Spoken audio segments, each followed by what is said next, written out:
சீமான் இந்த இடத்துக்குள்ள என்ன பண்றாரு, 20% அதிமுக ஓட்டை டார்கெட் பண்றாரு.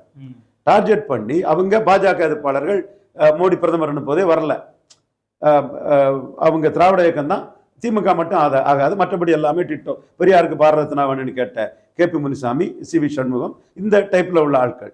அப்ப சீமான் என்ன சொல்றாரு, இன்டெலிஜென்ஸ் ஃபெயிலியர், மத்திய அரசின் தோல்வி, நதி நீரை நிப்பாட்ட தப்புன்னு ரொம்ப ஸ்ட்ராங்கான ஸ்டேட்மெண்ட்டை சீமான் சொல்றாரு.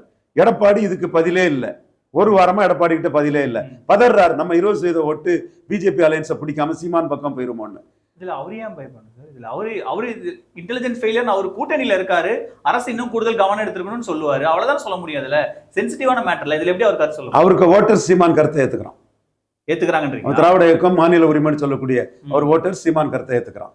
ஏன்னா அவருக்கு தெரியும், புல்வாமா தாக்குதல்ல வட இந்தியாவில் மோடி அள்ளிட்டு போனாங்க. தேசபக்தியும் தேவபக்தியும் உள்ள பிராமணர்கள் மோடிக்கு ஓட்டு போட்டு பெரிய அளவுக்கு மோடி தூக்கி விட்டாங்க. நான் ஜாட்டு பண்ணியும் ஜாட்டுகளை ஹரியானாவில் 60% கொண்டு போனாங்க. இமாச்சலில் ராஜ்புட்டை சிஎம்மா போட்டும் பிராமணர்கள் 60% மேலே கொண்டு போனாங்க. உத்தரகண்டில் ராஜ்புட்டை சிஎம்மா போட்டும் பிராமணர்கள் பெரிய அளவில் ஆதரவு கொடுத்தாங்க. அதே மாதிரி நான் தேசபக்தியும் தேவபக்தியும் உள்ள பிராமணன்னா ரீசனோட தான் சொல்லுவேன், காரணம் இல்லாமல் எந்த ஜாதியும் இதுவும் பண்ண மாட்டேன், இது குறைச்சியும் பேச மாட்டேன்.